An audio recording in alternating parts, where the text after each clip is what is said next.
The opinions expressed in the following programs are those of the participants and do not necessarily reflect those of Rogers nor Rogers TV. This program is brought to you by Ignite TV. Now you're in command. Visit Rogers.com for more details.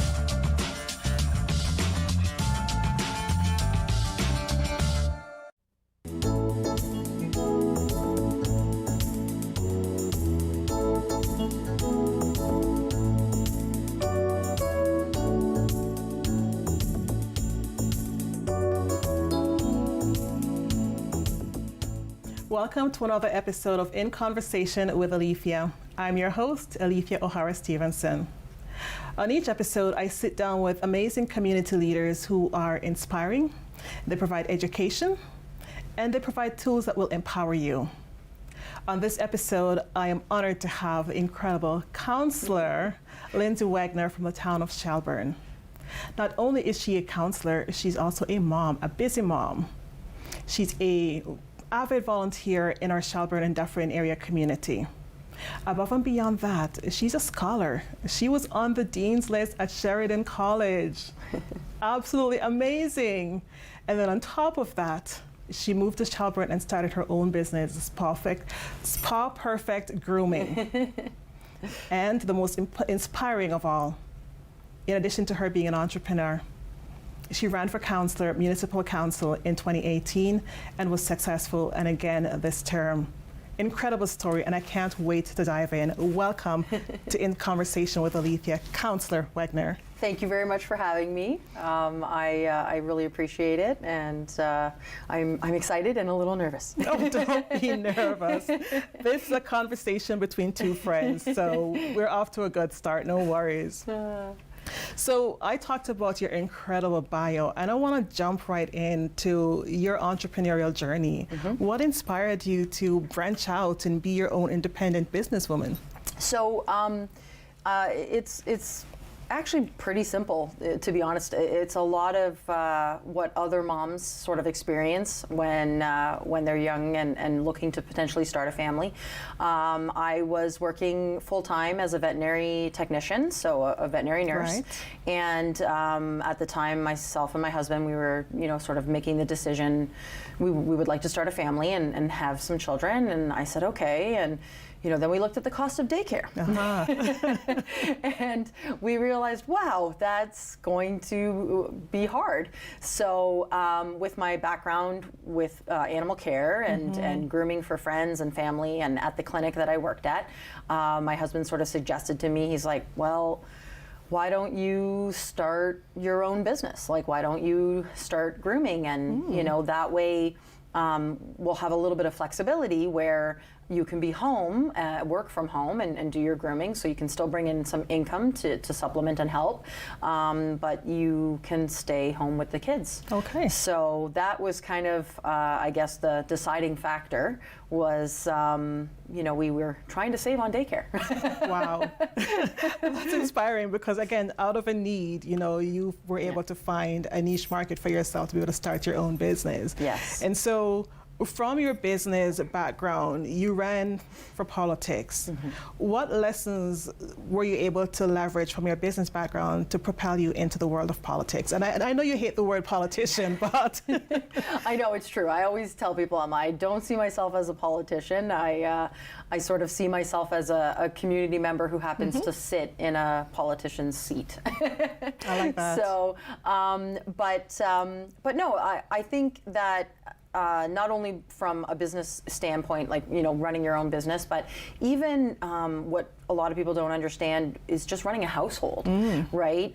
Gives you those, or specific tools that will help you in so many other aspects of life. So for me, I think starting the business and sort of learning the ins and outs of certain things that had to be done, budget-wise, things of that nature, wants versus needs and whatnot. So I think that sort of helped me when I did decide to run and, be successful with bringing those sort of tools over into the politician world, and just having that sort of basis knowledge to say, okay, I know kind of how a budget works and what we need to do in order to, try to make as many people happy as possible, but not poor at the same time.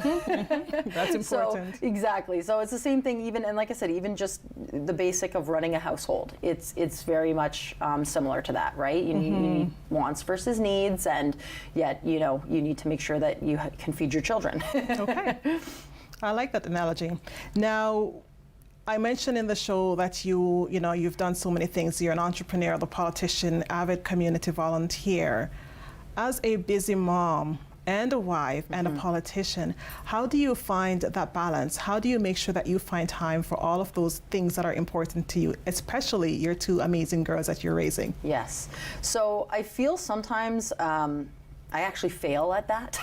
I think all parents fail at some point. I'm like, it is definitely a balancing act, but I feel that it's almost sort of a day by day, week by week kind of situation where some weeks the politics side or that job or that duty takes a little bit more precedence than the mom side or even the business owner side. Right. So it sometimes just comes down to not really even prioritizing, but just knowing, okay, this is what I need to do at this moment, and this is what I need to do at this moment, right? So it's kind of just, but like you said, a little bit of a balancing act, but there are moments, I feel like I do fail, but yeah, I think it's key just to have that acknowledgement that it's okay. Yes. Sort of to fail, right? That it's That's okay exactly that. It's like, okay, you know what, this week, okay, I didn't get to my daughter's hockey game because I had, X, Y, and Z that I had to do with council, or because I was just working, I was very busy with working, and that's okay, because next week is a different week. You'll be there, Yeah, exactly. So it does help as well with, scheduling. And I try to be very good with writing things down so that I know what I'm doing and what needs to be done and whatnot. So having an appointment book that I can physically see and hold in my hand sometimes really helps with that too, with just creating that helpful balance. Oh, that's good. And even talking about balance, you've dedicated so much time to the community, to council, to your family. How do you find Lindsay time? Oh, yeah, that is a struggle for sure too. Yeah. That is definitely a challenge. So what I try and do is I schedule my day, and I block off a little bit of time that would be considered sort of lunch in the middle of my day, and that's when I do my workout. Okay. Because I'm an advocate for health and wellness, and I think sometimes that people think, oh, when you work out or you exercise, oh, that's great, you'll look better or whatever, but it's for your mental health too. And when we exercise, we release endorphins, and it just helps. Like, I could be having a bad morning, and then I do my workout. Sometimes I don't want to put on my running shoes, but when I put on my running shoes, that means I'm doing my workout. So once I get through that workout, it feels so much better, right? Okay. I feel better, I'm uplifted, and I'm like, okay, see, I knew I needed that. And so that's the little bit of time that I schedule in and I devote to myself. That's good. Because I know I need it, right? I with everything sometimes that you're dealing with, kids and school and, the home and the budget and work and business and council, sometimes you just need a little bit of time to say, okay, this is what makes me feel good, and I need to make sure I schedule that in for myself. So I really try and make sure that, Monday through Friday, I get my 1 hour. That's good. No, that's absolutely to amazing. devote to my mental health and my physical health. Yeah, that's good, because often as busy, whether you're a mom or a dad, as busy individuals, we often, that's the first thing to go, right?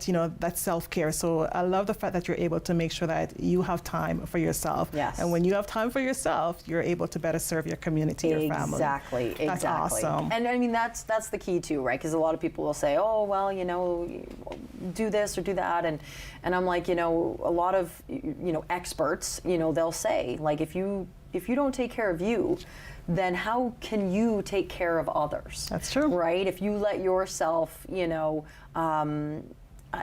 just go to the wayside, right? Then you won't have the energy, you won't have the strength, you won't have the willpower and the go-to to say, you know what? Okay, yeah, I'm ready to take on this task, or I'm ready to help you out, right? Because you're exhausted, right? So you have to still sort of schedule some time for you. And put on your oxygen mask first. Yes, exactly. Love it. That's a great way to think about it, right? That's good. That's such a great way to think about it, is you got to put on your oxygen mask first, and then you can help others. I love that. Now, we talked about self-care. I want to ask you some of the hard questions now. As a politician, what are some of those policies that you're most passionate about, especially when you think about the legacy that you want to leave behind for your girls? Yes, totally. So I think one of the biggest ones, that I've kind of advocated for as well, and also helped other, councillors around the table, supported them and given my support to them as much as I could, would be, that equity, right? As we've discussed, I'm a mom of 2 young girls, and even with the strides in advancements that we're working on and we have already achieved as a society, there's still limitations and there's still barriers, especially for women. So for me, I think one of the major policies is just really trying to implement and make sure that we have legislation in place or policies in place that sort of gear towards that equity. And I'm not even just speaking just equity for women, but equity for all. Absolutely. It's really important. Shelburne's diversity is changing. Our demographic is changing. We have a lot more younger families coming into town. And I think it's really important that we acknowledge that fact, and then we work to make sure that everyone feels welcome and that everyone is included, and everyone feels like they have a safe place. No, that's powerful. So I think that's kind of I would say at the top of my list, right? So we've done things as council as a whole. I never like to say it was only me or it's just me, because it's not. There's 7 of us around that table. So, there has been motions that I have tabled, that will, speak to that aspect of equity and whatnot. But without my fellow councillors supporting me, it would never get passed. Right. So, but yes, that would be, the highest point, I think, for me, and like you said, even with regards to legacy, it would be wonderful to see that that sort of is what I'm leaving behind, is that when someone speaks about me, they say, what, she was for everybody, right? Right, she was for everybody, and that's what I want.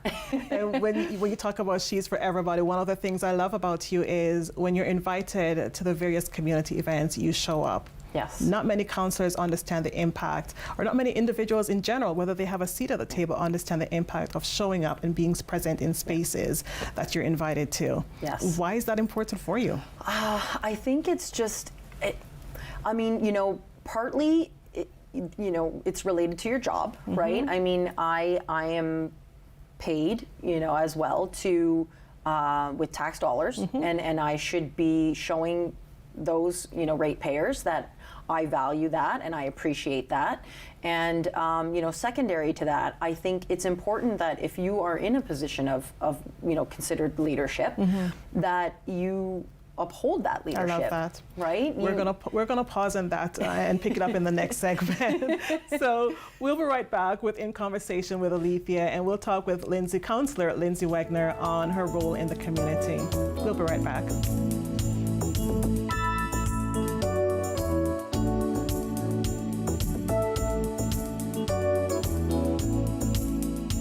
Hi, I'm Angel Morgan, host of Raising Energy on Rogers TV. Join us each week as we are back in the studio doing live psychic readings. I work with guides, guardians, angels, archangels. I'm a free-for-all. I even bring through animals and messages from loved ones to bring you closure. Check out rogerstv.com/raising energy for our listings and airtimes and for your free tickets.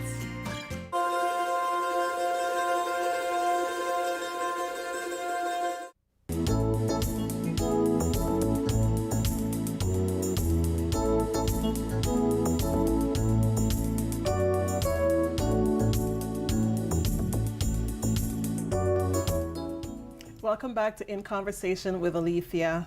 I'm in the studio with Councillor Lindsay Wegener, and we're just talking about her role in the community and why it's important for her to show up in spaces when she's invited. Yes. So, yeah, as mentioning, you know, I think it's important, those of us who are in a leadership role, that we,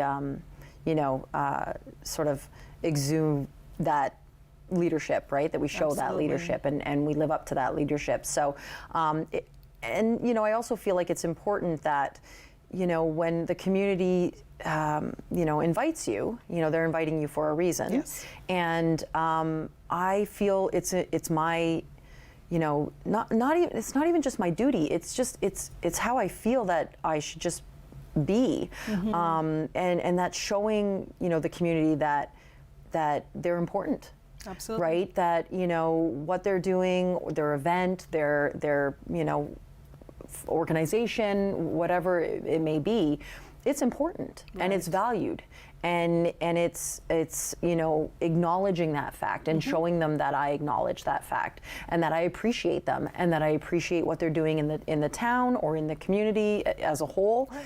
And showing up, I hope, you know, shows that, right? Shows that I value them as a member of society, whether it be an organization or just an event or, you know, a religious,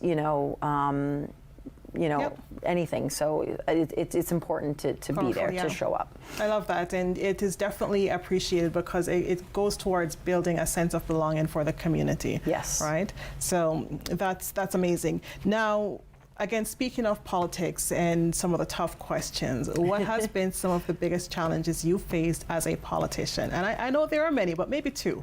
Yeah. I think some of the challenges are honestly, policy making. Okay, fair. You know, because there are certain decisions and you know, aspects that we all have our own personal opinions, you know, and I have, you know, a personal opinion about certain aspects as well. And what I can't do is only rely on my personal opinion. Okay. Because these policies that we make or bylaws or whatnot, they are for the entire community. They're for almost 10,000 people. Yeah. So, you know, if I'm sitting there making policies or rules for what Lindsay Wegener wants, it's just, you can't do that, right? So, you know, sometimes there are certain things that I'm like, well, I really feel strongly about it this way, but because I have to decide for 10,000 other people, I have to take into that consideration, right? That's not easy. It's not easy sometimes, you know, because you know as well that you'll never be able to please everyone. Yeah. So, you know, when you make that decision, you're hoping that you're making the right decision for at least the majority of people. I mean, I try and make the right decision for all people, but at the same time, I know I'm going to make someone upset. Yes, yes.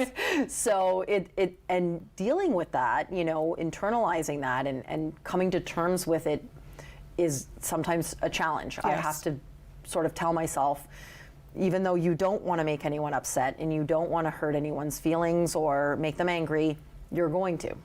And, you know, I have to be, you know, I guess for lack of a better term, okay with that. Yes. Because otherwise, it'll drive me crazy. Yeah. And speaking of, you know, upsetting people, I know one of the things that you've been subjected to is some of that hate and that nasty rhetoric, especially on Facebook, right? So there have been some really hurtful comments, you know, towards you, not just as a woman, but as a counselor, and some of the decisions, that council has made. Yeah. How have you been able to navigate? And I'm asking this for, the general public, because again, you've got young girls growing up, right, in an era of social media. How have you been able to navigate some of those hateful comments and to be able to remain true to who you are as an individual? Yeah, I would say, at the beginning it was more challenging.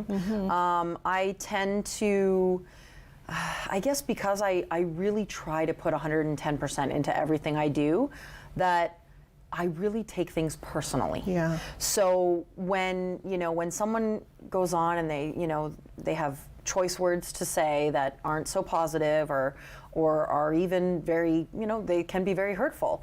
I really, I would read them and I would take them on, and I would be like, man, like, I really tried and yet it wasn't good enough. Like, how come I just can't be better, or how come I just can't be good enough? So at the beginning it was really hard to internalize, a lot of what was being said. And sometimes I would, lash back, and it wouldn't be mean or hurtful or rude, but it would be defensive. Right. And I learned to basically take myself back and just say, okay, they're not directing it right at you. I mean, sometimes it was directed right at me, but for the most part, it's usually just they're frustrated, and they're not sure, what to do with that frustration, and so they lash out, and they'll say some things or whatnot. So what I've learned to kind of do is, again, because I've had to internalize and be okay with knowing that some people may not be happy with the decisions I make, or all the decisions I make, or I've had to just say, okay, it's okay. And then, so what I've learned to come back with is facts. I really try to just, because I feel like knowledge is power. Absolutely. So if you have the facts, then you can better understand why things are how they are. So for me, it was, initially might have been a little bit more like, hey, like, don't be so mean. But now I'm more like, okay, I understand your frustration, and I can completely empathize with it. I'm a community member too. I get frustrated sometimes over red tape and how long it'll take to get things done. So I come back with facts. And that way, the more truthful, factual information that is out there, the less likely we are to hear negativity. Absolutely. Because people then can understand, okay, I get it. This is why it is. I'm still a little angry over it, but at least I have the information so that I can process why it is what it is. Right. And when you talk about some of the hate that has been thrown your way, it's interesting to know that female leaders, in particular politicians, have been subjected to the hate the most, right, compared to their male counterparts. And if I look as far as the former Australian Prime Minister, even New Zealand Prime Minister, the amount of hate that they've been subjected to based on their womanness, not so much their politics, but their womanness, is astounding. And so we've got a long way to go and so much work to do. And when we talk about gender equity, that's one of the huge pillars that we need to move. Yes, it very much is. And I don't know why. Like I'm not sure if it's just because as a woman we're supposed to be more gentle. We're supposed to, again, as I mentioned before, with our strides of moving forward and where we've come from where we were, it is much better. But there's still that little stigma, those little stereotypes where you're a woman, you're supposed to sit behave there, a certain way, behave a certain way, sit there, be quiet, look pretty, and so I feel like sometimes, that could be part of it, right? Is why sometimes it appears, and actually, I mean, I guess it truly factually is, that women do sometimes, experience those forms of hate or forms of, just being degraded and whatnot more than their male counterparts. So, I'm hoping that, as more women sort of find their voice, and more women who are already potentially in leadership roles share their voice, it'll inspire others to do the same, and that directive will sort of change, and we'll just continue moving forward and being better. On Monday evening, for example, at Council, there was a motion put forward by myself with regards to limiting barriers for women in politics. Okay. So it was basically a motion of support in our communications, and so Council, again, without Council's approval on that and support on that, it doesn't go anywhere. So with unanimous decision, it was said that yes, we will support this, and it just basically speaks to trying to remove some of those barriers that women may face or feel that they're going to face if they run for politics. Perfect. That's absolutely brilliant. And it's important to note that out of 7 councillors that sit at the council table in Shelburne, there's 1 female. 1 female. This is 2023. Yes. We have work to do. I agree. Now, you touched on barriers. What advice would you give to any young individual, any woman who's aspiring to be, enter politics? What advice would you have for them? I think it's key to just, I was nervous, right? I was toying with it, and I thought, no, I can't do this. I'm not smart enough. I'm not, I didn't go to school for politics. So, how would I potentially do sitting around a table full of other people who maybe have a higher education than I do or a different background? But I think you just sometimes you have to go for it, right? A wise woman once told me about feeling comfortable being uncomfortable. Love it. So, I think it was that aspect, right? Okay. Where you just have to, if it's something that you're thinking you want to do, you want to make change, then you've got to be the voice and you've got to be the action to make change. Because as I always say, we always say, actions speak louder than words, and it's true. Yes. We can talk all we want, and we can say we've got these ideas and we want this, we have this vision, but if we don't stand up and do it, then it's still just words. Yeah, and right? then you can't point the finger and say. Exactly. Wow. So I feel like, if you're thinking about it, then just do it. Just do it. Oh my gosh, Nike. Just do it. No, we're coming towards the end of the show, and my last question for you is, as you're raising your family, 2 beautiful girls with extracurricular activities, what impact do you think your leadership will have on them and how they see mom going forward? So, my girls play rep hockey, so they're in there and they're roughing it up. But I think, I'm hoping that, as they see me in sort of a role of a counselor, and even a business woman, running my own business, that they can take those sort of those tools that they see me doing and sort of apply it to their life. So when Abby was young, I basically said to her, there's no limitations. Yeah, exactly. I love that. Exactly. On that note, we're going to wrap up the show. There are no limitations to what you can do. Thank you for joining us on In Conversation with Alethia. Thank you, Councillor Wegener, for sharing your knowledge, your insights with us. Tune in next time for another amazing episode of In Conversation with Alethia right here on Rogers TV, Dufferin Caledon.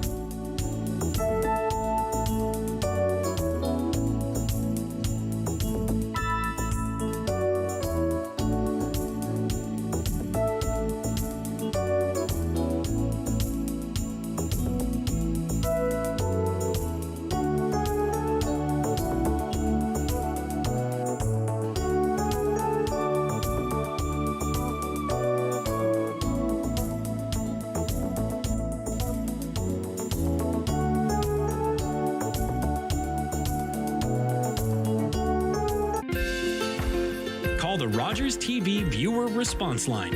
Email us or connect with us on social media.